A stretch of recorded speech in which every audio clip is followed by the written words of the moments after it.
მოგესალმებით ძვირფასო ტელემოყურებლებო, თქვენ უყურებთ STASU TV-ს ток-შოუ საზოგადოებრივი პოლიტიკური ასპექტები, მე კი ჟურნალისტი მარია მელიავა გახლავართ. ძალიან მალე ჩვენი ქვეყნის ისტორიაში ახალი ეტაპი იწყება. ვუახლოვდებით 2025 წლის თვითმმართველობის არჩევნებს. საარჩევნო სისტემა მნიშვნელოვნად შეიცვალა, ოპოზიციური პარტიების ნაწილი კი ბოიკოტს უცხადებს არჩევნებს. ქვეყანაში კვლავ გრძელდება მოქალაქეთა პროტესტი აქციების ფონზე. ევროპისა და ევროკავშირის მხრიდან ხშირად ისმის შეფასება იმასთან დაკავშირებით, რომ საქართველოში მიმდინარე პროცესები განსაკუთრებულ ყურადღებას მოითხოვს. მათი მთავარი მოწოდება, რომ არჩევნები ჩატარდეს თავისუფალ და სამართლიან გარემოში, რაც ქვეყნის დემოკრატიული განვითარებისა და ევროპული ინტეგრაციისთვის გადამწყვეტია. ამ პოლიტიკურ ფონზე კი საინტერესოა, როგორია დღევანდელი ჩვენი სტუმრის გეგმები წინასაარჩევნო და ამიტომაც წარმოგიდგენთ საქართველოს ტერიტორიული მთლიანობისთვის მებრძოლთა კავშირის ომი და მშვიდობა თავმჯდომარეს ვახტანგ გორგასლის მესამე ხარისხის ორდენის კავალერს ირაკლი ლომიძეს, რომელიც გახლავთ დიდუბის რაიონის ნომერ მერვე საარჩევნო ოლქის მაჟორიტარობის კანდიდატი პარტიიდან სახალხო ხელისუფლება საარჩევნო ნომრით 14. მოგესალმებით ბატონო ირაკლი, დიდ მადლობას გიხდით, რომ დაგვითმით დრო და მოგზავნით ჩვენთან სტუდიაში. სანამ უშუალოდ თქვენი პროგრამის შესახებ ვისაუბრებდეთ, როგორ შეაფასებდით დღევანდელ წინასაარჩევნო მოვლენებს, ამასთან დაკავშირებით რომ გვესაუბროთ თუ შეიძლება. მოგესალმებით თქვენ მაყურებელს, ჩემთვის ცოტა იშვიათი არის ტელევიზიით გამოსვლა და ასე შემდეგ, მაგრამ როგორ შევაფასებ და ჯერჯერობით დადებითად, იმიტომ რომ სიმშვიდე არის ადრე რო იყო რაღაც პლაკატური ომებიო და არიქა და მეკ ვარ და მე აქ ვარ და ესე ეგეთი რაღაცები არ ხდება ქალაქში, რაც უყურებთ. ჯერჯერობით მშვიდობიანად ვის და ღმერთმა მშვიდობიანად გაიყვანოს ბოლომდე არჩევნები გვინდა იმის რომ ხალხის მდგომარეობა გაუმჯობესდეს და არა იმისთვის რომ რაღაცა რევოლუციებს და რაღაცებს ველოდებოდი და არეულობა და ქვეყნის დაქცევას. კი ბატონო, გმადლობთ. თუ შეიძლება გითხრათ, რა არის მთავარი мотиваცია, რაც პოლიტიკაში მოსვლას და მაჟორიტარად კენჭისყრას განაპირობებს და თქვენ რა გამოცდილება გაქვთ საზოგადოებრივ თუ პოლიტიკურ საქმიანობაში და როგორ დაგეხმარებათ ეს დიდუბის რაიონის მოსახლეობის საჭიროებებზე რეაგირებაში და მათ პრობლემების მოგვარებაში? მოდით, დავიწყოთ იქიდან, რომ პოლიტიკაში მთელი საქართველო არის ჩართული. ცოდნე თუ ცოდინარის ყველა თავისი აზრი გააჩნია, მაგრამ ხანდახან შეიძლება უცოდინარისგან ისეთი აზრი ამოიკითხო, რომ ბემცოდნე საჯობოს. შეზღუდულიც არავინ არ არის პოლიტიკაში ყოფნაზე, უბრალოდ ერთი რამე ის, რომ უკვე შეხედულებები არის შეცვლილი. ზოგს უნდა პოლიტიკა დაარქვას და რაღაცა სისხლიანი და ძალადობრივი გზით მოვიდეს და მე თქვას როგორც სირიაში მოხდა და სხვა ქვეყნებში რომ არიქა და მე ყველაზე კარგი ვარ და მე იმიტომ გავაკეთე ის რომ ჯობია თქვა სიმსივნით დასაწყისში ამოკვეთო და რაღაცა და ეგეთი ფილოსოფიით ხსნიან ამას, მაგრამ ჩვენ უყურებთ უკვე 13 წელი არის რომ საბედნიეროდ მშვიდობა არის შენარჩუნებული ქვეყანაში. მაგრამ მარტო მშვიდობის შენარჩუნება ჩვენ ქვეყანას არ შველის სამწუხაროდ განვითარება ჭირდება. ადამიანების გონება უფრო მეტად ჭირდება კვება სწორი მესიჯებით, სწორი აზროვნებით, ვიდრე თქვათ იმით, რომ დღეს დაანგრია და ხვალ ერთად ავაშენოთ. კი ბატონო. რასაც უყურებ პოლიტიკაში რატომ მოვედი? ჩვენ მე ვიყავი პოლიტიკაში ჩართული. ეს სახალხო ხელისუფლება ჩვენ ადრე დავაფუძნეთ, უკვე დასაწყისი ჰქონდა დაწყებული 2000 წლებში, 98 წლებში, მაშინ როცა ქვეყანა ძალიან უჭირდა კოდორის მიმართულებით ძალიან გამზაფრებული იყო შემოტევები, ესე ერქვა ეგრეთ წოდებული აფხაზი სეპარატისტების მხრიდან, მაგრამ ძირითადად ისევ და ისევ რუსების სპეცდანიშნულების ნაწილები და ისინი ებრძოდნენ კოდორის ხეობას, იმიტომ რომ რაც ძვალივით ჰქონდათ ყელში. გაჭრილი სანამ არ მიაღწია და თავისი კაცი არ მოგვიყვანეს სათავეში და არ ჩააბარა გაუსრულად, მანამდე სულ ესეთი ქმედებები იყო.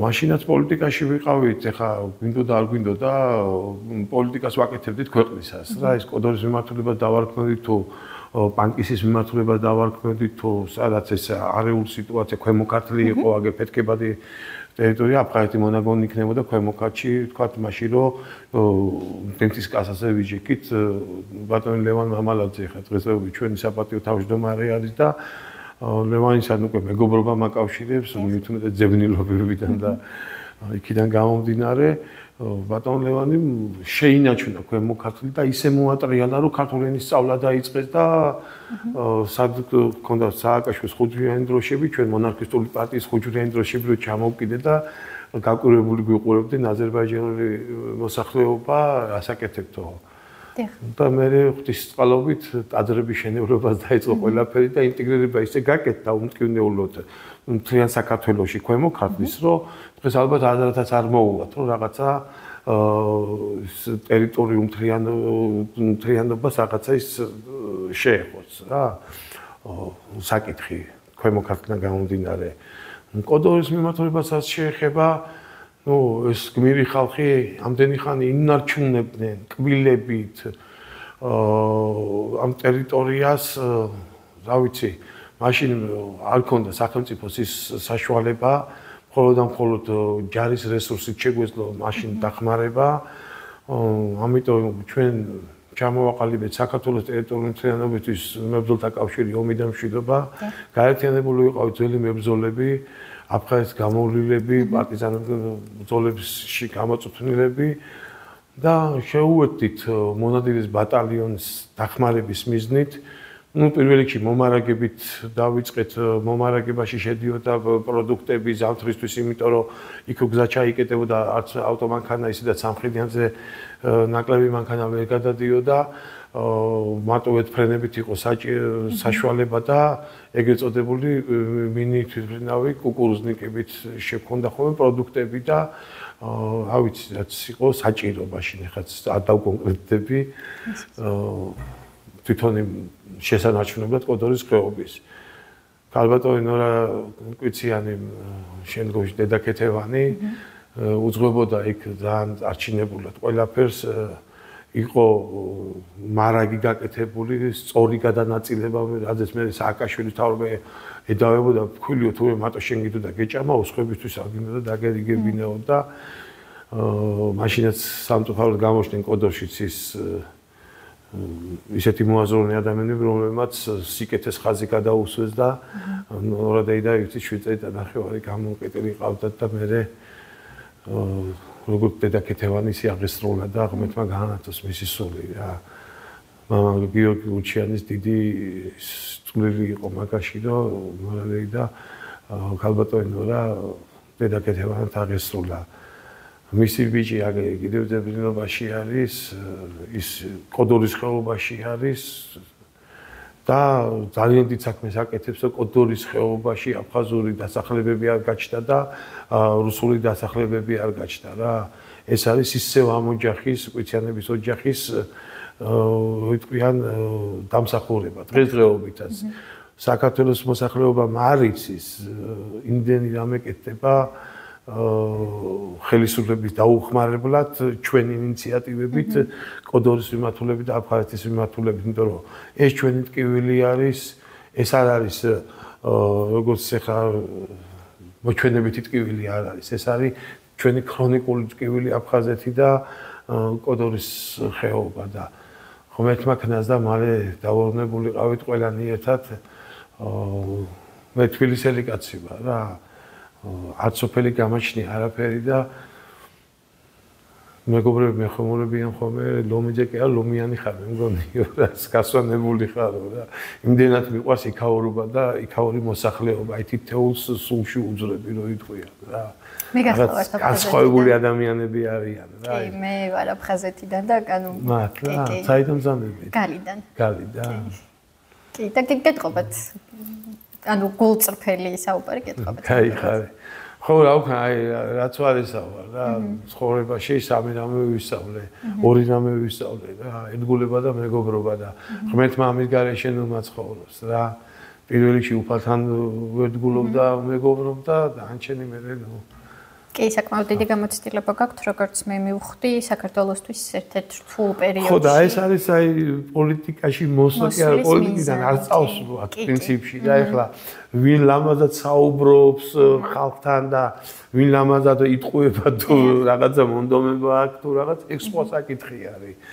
მაგრამ საქართველოს იმდენად ლამაზი ქვეყანა გვაქვს და იმდენად ბრძენი ხალხი ცხოვრობს, რომ ჩვენ დაუნებროთ ყველა პოლიტიკაში ვარ ჩამულები. უბრალოდ არიცით, აი სწორი გზა ჭირდება ამ ადამიანებს და გაერთიანება ჭირდება, რასაც შაჰ აბასი ლოცულობდა, რომ ქართველებს ერთი ენა არ მისცევდა, ერთი სულისკვეთება არ მისცევდა. თქვენ წარმოგიდგენიათ, გინდათ აი ეს ბავშვები რო დგანან ის 100 ბავშვია თუ 40 ბავშვია თუ ის აი სწორი აზროვნებით რო იყვნენ მიმართული სახელმწიფოებრივად აზროვნებაზე მაქვს საუბარი და იგივე ყველა პოლიტიკური პარტია აი სახელმწიფოებრივად მოაზროვნებ იმეს კარნახით კი არა შენ გულში რაც გაქვს აი ეს რაც გიღვივის თუ გიღვივის რა აი წრფელი გულით რო აკეთებ არ არსებობს რო იქ მტერს რო ეძახი და ვიღაცა გადაკვეთ არ იყოს კარგი რა აფხაზებთან პოულობდით და ჩეჩნებთან და ვიღაც გადამთიელებთან საერთო ენას და წრფელი გულით რო ვიყავით და ტყვეების გაცვლა იყო თუ მიცვალებულების გადამბრძანება იყო და პატივის დაკრძალვა იყო მაშინ პოულობდით ამენა და აქ ეხლა ნუ აი ხო აი ვიღაცის კარნახით აკეთებ ცუდს ხო თორე კარგის კეთებას ვიღაცის კარნახი არ ჭირდება ის შენი გულიდან მოდის მესმის. თქვენი მთავარი მიზანი დიდუბის რაიონის მაჟორიტარად არჩევის შემთხვევაში რა იქნება და ყველაზე ძირითადი პრობლემა, რასაც მიიჩნევთ, რომ გადასაჭრელია, პრიორიტეტად რა გაქვთ ამ შემთხვევაში, იმიტომ რომ დიდუბი საკმაოდ დიდი რაიონია. მოდი დავიწყოთ იქიდან, რომ მე საერთოდ არ მიყვარს აზროვნები და იმითი დაფრინავენ ხოლმე და რეალობას უსწორებ ხოლმე თვალს. რეალურად ახლა ჩვენ გვიან დავიწყეთ ეს პარტიული მომზადებაც, დიდუბის მაჟორიტარად დააყენეს ჩემი კანდიდატურა გვიან დავიწყეთ.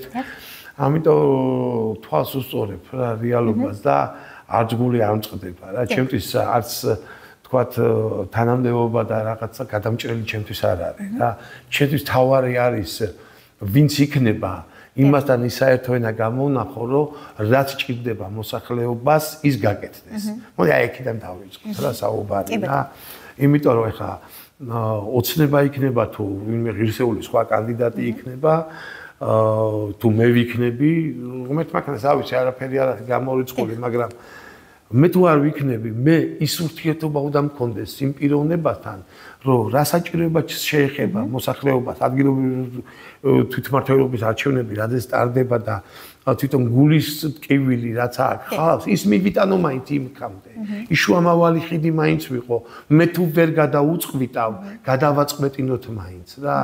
აი ეს აი აქამდე თუ დავა ადამიანის გრძნობას და გონებას, რომ ის კი არა მე თუ არ ვიქნები წყალსაუღია ყველაფერი ნანულას წავიკითხე მიშა თუ არ იქნება წყალსაუღია ქვეყანას და ყველაფერი იცო რა თქვა კაცო ყველა შუბა დავხიე მართლა და მართლა რა პიროვნებებიდან არ არის ეს დალოცული ქვეყანა რა ეს არის უფლისგან ნაბოძები ქვეყანა და უფალს ვარ დავეცვით აქამდე ვერც მოვაღწევდით ამდენი ქარკტეხილები და უბედურება აქვს ჩვენ ქვეყანას გაოლი თითეული გოჯი მიწარი მორწყული სისხლით და ელემენტარულად ის მაინც უნდა გავითავისო ჩვენ მაჟორიტარობის კანდიდატი იქნებით თუ უბრალოდ ადამიანი რომ ის ხიდი კონდეს გადებული ის მოწინააღმდეგეა დღესდღეობით თქვა და რაღაცა პაიქრობა მიდის რა არჩევნებია რა ან ის უნდა იყოს ან შენ უნდა იყოს ან ვიღაც უნდა იყოს ის ხიდი მაინც უნდა იყოს გადებული რომ ამ ხალხის თუ ადამიანი ვერ მივა იმქამდე ხო შენ მიიტანო ის ამბავი და ის საკითხი რაც გადასაწყვეტი არის ადგილზე ის გადაწყდეს რა დადებითად ისევ ხალხისთვის თუ ხალხისთვის ვაკეთებ და თუ შენთვის გინდა შენ შემოგილოს ჩემი თავი ბევრი არის ეგეთი აგერ კი უყურებ დაჭერებიც არის დაწყებული და თავენდი გუნდის წევრები დაიჭეს ახლა არ ვიცი ვინ მართალია ვინ თხოვანი არის მაგრამ ახლა ერთის ხრივ გასასამართლებელია იქიდან რომ ბიუჯეტის მხრელი და ქურდი და ის უნდა დაკავდეს თქვა და მე არავის დაჭერა არ მიხარია ჯვარი მწერია გამოვლილი მაქვს მე უბედურებებიც ბატონი მიხეილის დროს მაგრამ დაუჯელობის სინდრომი არ უნდა იყოს ქვეყანაში და ამავე დროს უნდა იყოს ის სუფთა პოლიტიკა რომელიც მოსახლეობას კი არ შეაბრკოლებს თქვა თავის და არჩევანის წინ მდგომ ადამიანთან ვინც აირჩია პირიქით მას უნდა გქონდეს უშუალოდ მისვლის და საუბრის საშუალება და არა კაბინეტებში გამოკეტვა და რაღაც მე მახსოვს ადრე ირაკლი ბათიაშვილი რო იყო ვაკისში მაჟორიტარი და სხვა მაჟორიტარებიც მახსოვს სხვადასხვა ჩვენი ირმა ზავრადაშვილიც იქ დიდუბის რაიონის მაჟორიტარი იყო და გამგებელიც იყო, სულ უშუალოდ ხალხთან აქვს რა ურთიერთობა რა და ირაკესაც ხალხთან ქონდა ურთიერთობა ისა და ეს კაი პრაქტიკა არის. შენ მარტო მანდაც იმისთვის ხო არ იყებ, რომ ხელფასი აიღო და რაღაც ნაკარნახევი ისა კანონებს მოაწერო ხელი.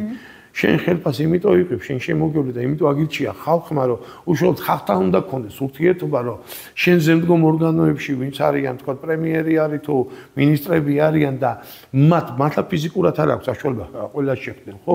იმიტომ არის ამ თვითმმართველობის არჩევნებამდე დასული ესა და თვითმმართველობამდე დასული, რომ ის თითოეული დეპუტატი, ჩინოვნიკი კი არ უნდა გახდეს. პირიქით, ის ხალხთან უნდა გქონდეს ურთიერთობა, ხალხის ტკივილი ზემოთ მიიტანოს, სწორი გადაწყვეტილებები მიიღონ ხალხისთვის, ქალაქისთვის და ასე შემდეგ რა. კი ბატონო.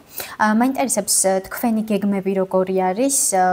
უკვე ვახსენეთ, რომ დიდუბე ერთ-ერთი დიდი რაიონი არის ამ კუთხით, ინფრასტრუქტურული, სოციალური, ეკონომიკური ან ტრანსპორტის პრობლემების მოგვარების გეგმა მაინტერესებს. აი ტრანსპორტიდან დავიწყოთ რა, სამწუხაროდ ძალიან რთული მდგომარეობაა მთელ თბილისში ტრანსპორტის მიმართულებით. ხა კონკრეტული გეგმები მაქვს და ნახაზები მაქვს, მეთქი მაგას ვერ გეტყვით, მამა ჩემი იყო ცხონებული ტრანსპორტელი. ვაჟებშაველა და ყაზბეგის გამზირი მისი გაკეთებული არის სამხრივი მოძრაობა თავის დროზე.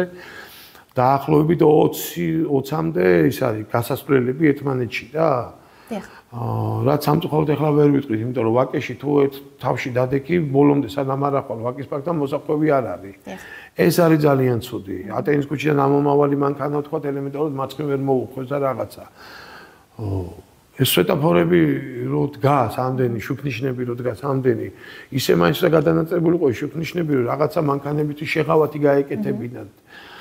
მე ძალიან ხა ტროტუარი უნდა გადიდეს, რომ მოსახლეობამ თავისუფლად იმოძრაოს, მაგრამ შეიძლება რომ ველოსიპედები და რაღაც მოპედების თუ რა ქვია, ის გზა გაკეთებული იყო ფეხმავალ ხალხის სიმაზე, ბილიკზე. იმხელა ის გააკეთეს ტროტუარები ცოტა რუსულს ვინცაც იმას ვიზამ და აქ ორი მანქანა მაინც და დატეული იყო. მესმის რომ ავტობუსმაც, მარშრუტმაც, ტრამვაი იქნება მომავალში თუ რაც იქნება, თავისუფლად და იმოძრაოს გადაადგილზე და ხალხს უნდა მოიმსახუროს, მაგრამ ეს არ ნიშნავს იმას, რომ სხვა ადამიანები რომლებიც საჭესთან ზიან ის დაიჩაგროს. კი ბატონო.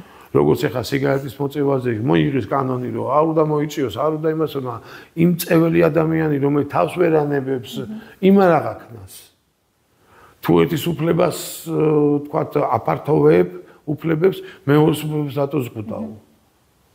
ხო, რაღაც ისე საშუალოს და ამაზე ძალიან სერიოზული სამუშაო იქნება ჩვენ ბატონ მერს მომავალს, ვინც იქნება და მე მგონი ვხედავთ ვინც იქნება ისევ მესამე საკმაოდ დიდი გამოცდილება დაუგროვდა ამ 8 წელიწადში და იმედია რომ ამ 4 წელიწადში რაღაცა იქამდე მივა. აუცილებელი არ არის უცხოელებზე თანხების გადახდა და ბიუჯეტის გაფლანგვა, მაგრამ საკმაოდ მეტი ძლიერი პროფესიონალები ყავს საქართველოს ტრანსპორტის დარგში, სანამ ცოცხლები არიან ეს პროფესიონალები გამოიყენონ და ცოდნა და განათლება იქითკენ უიღებენ ეს ახალგაზრდობა როგორ დაანგრიონ და როგორ ისროლონ მოლოტოვის კოქტეილი, იქითკენ მიიღონ როგორ გააკეთონ.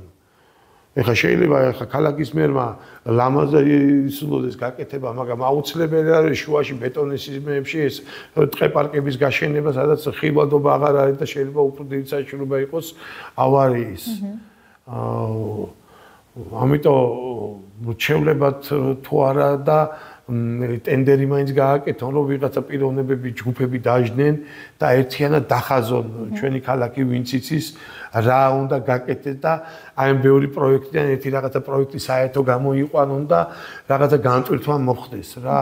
თორე უფრო და უფრო დამძიმდება ქალაქის სიტუაცია, იმიტომ რომ ღვთისყალობით მოსახლეობა თუ იზრდება, იგივე ავტომობილებიც იზრდება, იგივე პარკების გაიზრდება, ავტობუსების მიხარია ყველაფერი, რაც კარგი კეთდება, მაგრამ სამწუხაროდ რო არ გამოდის, გული იმწყდება, თორე არც ლანძღავთ არაფერს და გული იმწყდება. ხო შეიძლება ეს ელემენტარული ესე გაკეთებული ადამიანები ვართ. უშეშტომეტი მაცხოვარი ყავდა ისი ჯვარსაცვეს და ვაცვით უბრალოდ მეც თანამონაწილე მეც ვიყავი როგორც ადამიანი და ამიტომ არ მიგვეს. კი ბატონო. ამ შემთხვევაში ბიუჯეტით ახსენეთ თქვენ მოსახლეობასაც შეეხეთ უშუალოდ პარტიის სახელწოდებაც იქიდან გამომდინარეობს რომ ემსახუროთ ხალხს. როგორ უზრუნველყოფთ გამჭვირვალობას და ანგარიშვალდებულებას თქვენი საქმიანობისას თუ დიდუბის მაჟორიტარად იქნებით არჩეული? ჯერ კანონი იცავს მაგას რომ გამჭვირვალეობა უნდა იყოს მაქსიმალურად. რითაც მოხდა ხა არიან ცალცალი კალოშით მოდიან და მიდიან ბენტლებით ხოლმე რა. რაღაც 4 წელიწადში კაცო უწებ მილიონერი სიმამლე გამოუჩნდება ხოლმე ისა ის რა ვიცი. სხვადასხვა ხა კაი კანონი მიიღეს თუ იღებენ არ ვიცი ზუსტად ის როცა ვალდებულება არის 30 წელი შევსება დეკლარაციის იმ ხალხისთვის ვინც ეჭვმიტანილი არის რაღაცა გაფლანგვაზე და იმაი თორე რა უნდა მოიპარაო 10 მილიონს სიტყვაზე ვიძახი აგერ უგულავასი არ იყოს ჩაჟდა 50 მილიონს კაცი დავები წელიწად ნახევარში გარეთ და გულაობდა და იმ 50 მილიონს ვინ დააბრუნებს იმ ხალხში? ვინ დაუბრუნებს ხალხს? ის ხო თითოეულ ადამიანს მოკლა, თითო თეთრ დავიღოთ, თქვა, ხო? ის გამოვიდა და 30 წელი დეკლარაცია შეავსებს, იქ ხო სხვა ამბავია ჩემო გარშემო. მაგაში მივესალმები ესეთი კანონების მიღებაში, იმიტომ რომ რა ჩემში არადევს, არ მინდა რომ სხვაში წიდოს. თუ ვაპირებთ ქვეყნის შენებლობას მოდი რა ჯერ ჩვენი სულიდან დავიწყოთ შენებლობა და ჩვენი სულის გაწმენდინა და ჩვენი გულის ალალობიდან დავიწყოთ და არა იქიდან რა სხვებზე მითითებით აუ იმან ესქნა გადვილია ჩემო შერაშვები ადრე ქონდა ესეთი გამოთქვა ჩემ ახალგაზრდობაში ნუ ისეთი კაცი არის სარკეში ჩახედის არ სხვენიაო სარკეში ჩაიხედები არ უნდა შეგწყვეს ან ისეთი თავხედი არ უნდა იყო რომ გაფუჭებულს კარგად თვლიდე რა თორე არიან ეგეთი ხალხი არ წვენიათ, იმიტომ რომ სულში აქვთ ეგეთი ბოროტება. კი ბატონო. ბოლოს მინდა შევაჯამოთ თუ შეიძლება მაყურებელს როგორ მიმართავდით, რას ეთყოდით 4 ოქტომბრის არჩევნებისთვის. პირველ რიგში მაყურებელს როგორ მიმართავდა ღმერთმა დაგროსო და გაგაძლიერო. ხვავი და ბარაკა არ მოგაკლოთ არავის რა. სიმშვიდე იყოს ჩვენ ქვეყანაში პირველ რიგში ღვთის წყალობა გვექნება მაშინ, როცა ჩვენ ვიქნებით ღმერთთან. ეხლა სხვადასხვა კონცეფციის ხალხი ცხოვრობს ჩვენთან, მართლმადიდებლობა უპირატესი არის ჩემთვის, იმიტომ რომ მე მართლმადიდებელი ვარ, მაგრამ იგივე მუსულმანსაც, ებრაელსაც და ყველა სხვას უსურვებ უფალთან ახლოს დგომას. პირველ რიგში. მერე მოდის სიმშვიდეც, სიყვარულიც, სიკეთეც, ერთმანეთის გვერდში დგომას და აი დამერწმუნე თუ ესე წავა, გაჭირვებაც აღარ იქნება რა. კი ბატონო. აი ეს შემიძლია გისურვო ჩემო ტკბილო საყვარელო ხალხო რა. ყველას პატივს გცემთ, ყველა მიყვარხართ ვერ ვიტყვი, ყველას პატივს გცემთ. თქვენი ღირსები, თქვენი წარსული, თქვენი აწყვეთი გვამრავლოს ღმერთმა და გაგვახაროს. კი ბატონო. ბოლოს ნამდვილად ბოლოს რაც მინდა გკითხოთ არის ის თქვენი პროგნოზი როგორი არის 4 ოქტომბრის არჩევნებისთვის, იმიტომ რომ საკმაოდ დიდი აქცია არის დაანონსებული. 5 ოქტომბერი როგორი წარმოგიდგენიათ? როგორ რეალობაში შეიძლება გავაგვიძოთ უკვე? ცოტა ცლად შევეხები მაგ საკითხს რა. რატო არის სასწავლებლები საერთოდ გაკეთებული? ნუ შევდივართ თავიდან ბაღში, შემდეგ სკოლაში, მერე უნივერსიტეტში. საბედნიეროდ ბაღში და სკოლაში ეს საფრთხეები აღარ გვემუქრება, იმიტომ რომ სახელმწიფომ გადადგა ის ნაბიჯები, თავი დროზე კონსერვატორების დახმარებით იყო თუ ხალხის იდეით იყო თუ როგორც იყო, რაღაცნაირად მოხდა ეს სიტუაცია, რომ გადაიჭრა, რომ ეს მავნებლური რაღაცები რაც შექონდათ სკოლაში და ყველაფერი სიბიძურე ხო და შემოიტანოს, თქვათ, ვიღაცეებმა, დაქირავებულებმა თუ აგენტურად ქვია თუ რაც ქვია. სკოლები და ბაღი განთავისუფლდა. მაგრამ სამწუხაროდ უნივერსიტეტებში, სადაც ბავშვები აბარემი და გულწრფელად უნდათ სწავლის გაგრძელება, იქ ხდება მათი ტვინის არევა. ამას თვალი მოუკარი იქ. ტერორისტი თურმე ყოფილა თავისუფლებისთვის მებრძოლი.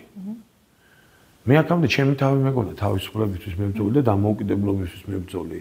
ირაკლი ბათიაშვილი მეგონა, ირაკლი წერეთელი, მერაბ კოსტავა მეგონა, ზვიად გამსახურდია მეგონა, რა ვიცი მე 1000 ადამიანი და მილიონობით ადამიანი საქართველოში, რომელიც თავისუფლებისთვის მართლა იბრძოდა გულდა. პირველად გავიგე ერთი სირიაში გავიგე რომ ტერორისტი ყოფილა თავისუფლების მებრძოლი და ჩაიხუტა ნახევარმა ამ გადაგვარებულმა ევროპელებმა გეი ევროპელებს ვეძახი მე მაგათი მაკრონის სოლიო კაცი ყოფილა უკაცო ეხლა გავიგე კიდე ეხლა კაცი კაცთან რო არის და ეხლა ის მართავს სახელმწიფო და თან ატყუებს კაცო ხალხო ხალი არისო ნუ ეხლა ნუ მაგათგან ყველაფერი მოსალოდნელია ტერორისტი ორი თავი უჭირავს ესე 10 წლის წინ გადაღებულ სულაში და დღესდღეობით ტრამპთან იმებთან ხელჩამოთმეული არის ეს ყო მარაზმია ახლა გავყვეთ აქეთკენ ჩვენ მხარეზე როგორ შეიძლება წარმოიდგინოთ რომ ტერორისტი არის თავისუფლებისთვის მებრძოლი ტერორისტი არის ადამიანი რომელიც არის გაბოროტებული თავისთავში იმიტომ რომ ის მზად არის თავის ლიკვიდაციას გააკეთოს არ შეიძლება მასიურად გაანადგუროს ხალხი ბოროტებით ახსავსე ადამიანი არის ტერორისტი და მაგიტომ მთელი მსოფლიო ებრძოდა და ებრძვის ტერორიზმს და აქ შენ შემოგვიყვეთ თავისუფლად მებრძოლად და ირლანდიის არმიას იმაშვებიან რა ქვია მაგალითად მოყავთ ირლანდიის არმიის მებრძოლები ისინი მართლა თავი ირლანდიისთვის იბრძოდნენ და მათ ოკუპანტებმა შეარქვეს ტერორისტები და მე გავცელდა ეგ ისა თორე ირლანდიის მებრძოლები ნუ თავის ქვეყნისთვის იყვნენ და მაგრამ ისინი დაუშვებელ რაღაცებს აკეთებდნენ არ შეიძლება უიარაღოს მოკვლა არ შეიძლება ქალის და ბავშვის ხლება მოყუცის ხლება ომს თავის კანონები აქვს ტერორისტი რო ხდები შედიხარ შიდა ომში ხო შენ თავ ხავს მებრძოლად წარმოჩენი რომელიც უნდა გაანადგურო მტერი მაგრამ ქალ და ბავშვ და მოხუცო აი უდანაშაულო ადამიანს ხოცავ უკვე ტერორია შენ ხო არ ხოცავ ჯარისკაცს რომელიც მომხდური არის თუ შენი პროფ თუ ის გიპროს ამაში დიდი მნიშვნელობაა ამიტომ ხა რა იცი რო ვადევნებ თვალყურს ყველაფერს კაცო ეს საკითხები ხო იცოდა სახელმწიფო ესეთი დახვეწილი სტრუქტურები გვაქვს შინაგან საქმეთა სამინისტრო უშიშროების სამინისტრო იქით კიდე სხვადასხვა არის გასაიდუმლოებული რაღაცა მინიმუმ სამართლოებებით რო იტყვიან სადაც ღირსეული ხალხი მუშაობდა მაგრამ ქვეყანაზე შესტკივა გული და სახელმწიფო რო ხარ ძმაო და აქ ამხელა იმებს ბუდეს რო გიკეთებენ და ტერორისტსკენ რო უბიძგებენ ხალხს ოთხ ოქტომბრამდე რატომ იყავს საკითხი რატო გინდა გადატეხო იმ ბავშვებზე ჯოხი როცა შეიძლება ის გარეწარი ვინც არის და ვინც უთითებს მაგრამ იქიდან დაიწყო რომ ის მოსპო მე იმ ბავშვმა თუ არ ისწავლა იარაღის ხმარება იარაღს ხო ვერ გამოიყენებს იმ მოლოტოვის კოქტეილის ხმარება თუ არ ისწავლა და ჯოხის ხმარება თუ არ ისწავლა ხო ვერ გამოიყენებს რატო ადრე იმის საშუალებაც რომ ეს ისწავლონ და მე ციხეები აიფსოს და მე არქმევენ სინდის რა ვიცი მე დედაჩემს შენ შემოგევლე ისა რა ქვია დაჭერილი რო ვიყავი საჭმელი ნორმალურად არ ქონდა ნაჭა გაპრანჭული დედები გამოდიან და კიდე იმუქრებენ შვილებს წევლიან თო ამას ხო ტერორისტი დედა გააკეთეს ხო შვილსაც რომ დაწყევლის და შთამომავლობას რომ დაწყევლის მე იმას როგორც ქალბატონს უკვე ვეღარ შევხედავ მე იმას უყურებ პოტენციალურად გარეწარ ადამიანს რომელსაც გაზარდა თავისნაირი შვილი როგორ შეიძლება სხვის შვილებზე შეხება შვილების შეხება საერთოდ როგორ შეიძლება ადამიანი იმისთვის ახლა ესე იგი შენ ბავშვი არ ყვარები არავინ არ ჩენი შვილი და არც ხვის შვილი ის მოჩვენებით მინდა კაი ბავშვია რო იწვია ესეთი ადამიანები არიან სამწუხარო ჩვენთან სამწუხარო და შენ სახელმწიფო რო ხარ რატო აძლევ ამის საშუალებას მე მართლა ვამტყუნებ ამაში ჩვენ სახელმწიფოს ნო თუ ეხლა მე პასტა რო დავდო გადაბრუნებული შენ შემოგვივლე დავინჭერენ არასწორი რაღაცა ნაბიჯი რო გავაკეთო და ამიჭერენ და დასაჭერი თუ არ უნდა დამიჭირო რაზეა საუბარი მა ამ ხელა ორგანიზაციებს რო გიქმნიან ძმაო და ტერორისტულ ჯგუფებს რო გიყალიბებთ მაშინ ნუ მეუბნები თუ არ აკავებ გულს ნუ მიხეთქავ მაშინ მე ჩემზე კი არ მაქვს საუბარი თქვენ მაინებზე მაქვს საუბარი რომ ხალხი ნორმალურად თავისით მუშაობს და ამ დროს იღვიძებს ერთ დღეს და თუმე ტერორისტული ჯგუფები ყოფილა საქართველოში ან აბრალებ ან უნიათო ხარ რომ ვერ აკავებ რატომ იყავს 4 ოქტომბრამდე რატომ იყავს 5 ოქტომბრის შიშით რატო და დაიძინო და გაიღვიძო ადამიანმა რა არის ეს თარიღები ჯერ რა შენთან არიან შეთანხმებული გეგმები ისე იდება მე მგონია რომ ტანდემში არიან ესენი ერთმანეთთან და ამიტომ ეს ყველაფერი უნდა მოისპოს საქართველოში ჩვენ ქვეყანაში საერთოდ და იყოს მომსპარი ესეთი რაღაცა. ისეთი შეგრძნება თვითონ ესენი აფინანსებენ. ძალიან ცუდი სიტუაცია არის. ეხლა მე არავის არ ურჩევ და არც მინდა ერთი წამი ნუ მაწოცხლა რომ ვიმესი ცუდი რაღაცა გავიგო, გინდა ერთი მხარე, გინდა მეორე მხარე. ორივე ჩემები არიან და ჩემი სამშობლოს და ჩემი საქართველოს შვილები არიან. რა მნიშვნელობა რომელთიც მოგაჭრიან, ხო?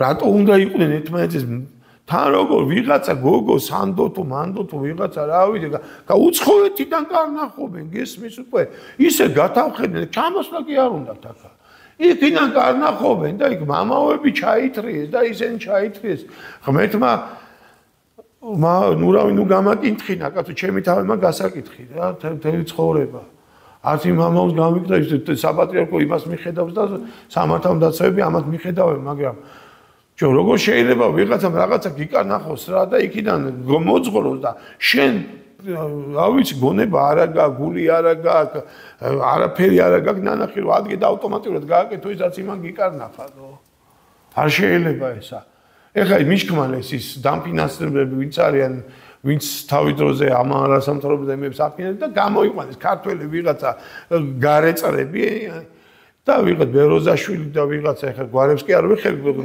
სახელი არ მახსოვდა იმ ძიან და ტივებ თავს უკნე ნუ კი ესე უნდა მოხდეს და თუმე გვამადლიან ნუ თუ კარგად მოიქცევა არ მოკლა რას ქვია მოკლა რას ქვია ხელი დაადო სხვიშვი შენ გაგიზდია შენ გაიკეთები ის მაო პოლიციაში რო არის და უშიშროებაში რო არის იმან ძმაო ქვეყნის უსაფრთხოება და ისაბარია და შენ ვინახარ გუჩინდელი ბავშვი თუ ვიღაცის დავალებით მიდიხარ და ამას პოპ ჯერ ადამიანის მოსპობას ადამიანის სიკვდილს მაო სხვა დატვირთვა და რატო გინდა ძმაო რომ ყველანი გამოხვიდეთ და ეს ქაოსში ჩააგდოთ როგორც დაიწყო ხარკოვიო დღეს ნახე რა Facebook-ზე აი ესო და დავწავთ და ეს მასკები და რაღაც ეს გერმოფრონტი ხალე რო იყო თუ რაღაც კინოლუ არის რაღაც მასკიანი ტიპი რო არის ვერ გავიგე ხალე იყო კაცი იყო ბოლო ის რო აფეთქეს პარლამენტს ეგეთი ტიპები ეძროვიან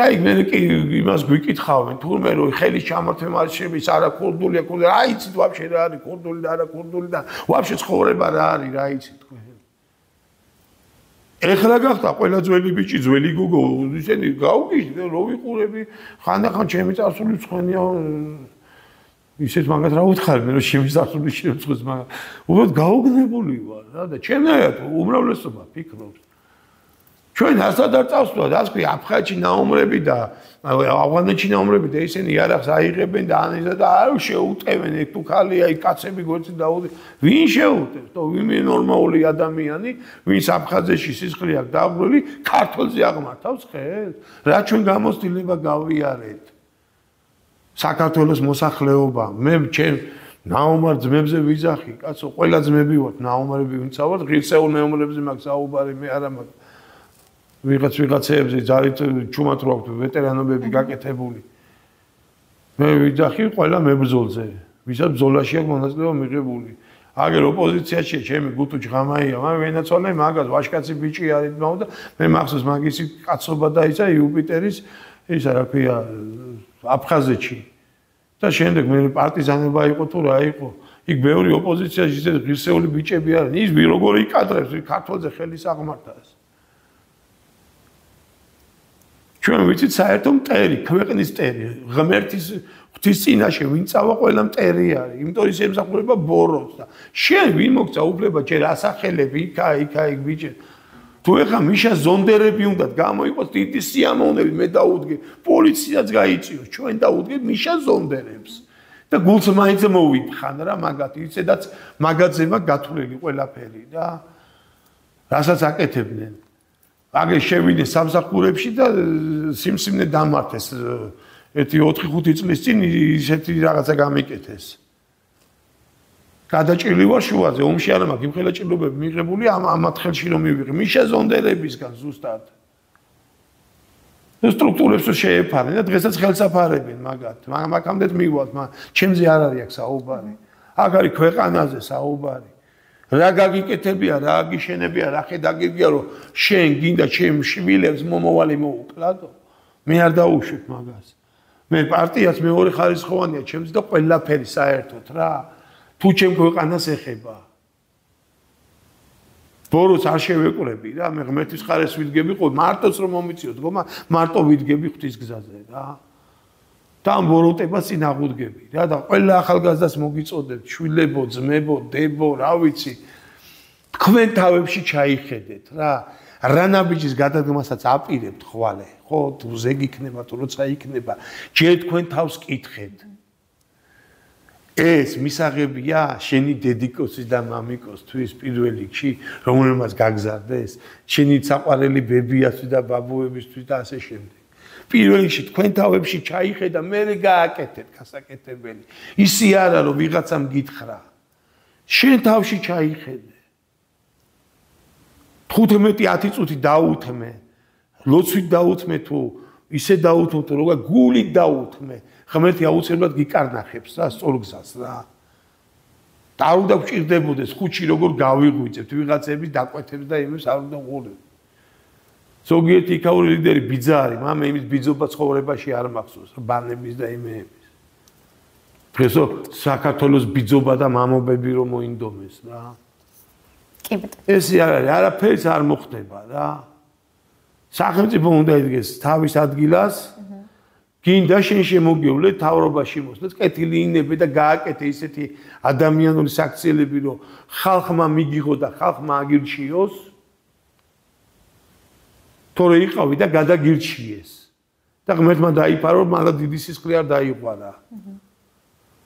არც ესენი არიან ანგელოზები, შენ შემოგივლეთ, მაგრამ არავინ არ იძახისო, ვინმე უნდა ვიყოთ ანგელოზი. ანგელოზობა წინ გველოდება ჩვენ, მაგრამ თუ აქ არ იმას ავქენით გავაკეთეთ სწორი გზაზე, არ დავდექით და სწორი არჩევანი არ გავაკეთეთ. კი იქნები ანგელოზი, ხო დაცემული ანგელოზის დონეზე იქნები. და სხვების განკითხვა ჯობია ჩვენ თავებში ჩავიხედოთ პირველ რიგში და მერე ვიფიქროთ ხუთრის გზად რა. კიდევ ერთხელ ძალიან დიდ მადლობას გიხდით, რომ მობრძანდით, მე წარმატებას გისურვებთ. მაყურებელს კი მინდა შევახსენო, რომ დღევანდელი ჩვენი გადაცემის სტუმარი გახდათ დიდუბის რაიონის ნომერ მე-8 საარჩევნო ოლქის მაჟორიტარობის კანდიდატი ირაკლი ლომიძე პარტიიდან, სახალხო ხელისუფლება საარჩევნო ნომრით 14. მე დროებით გემშვიდობებით, ნახვამდის.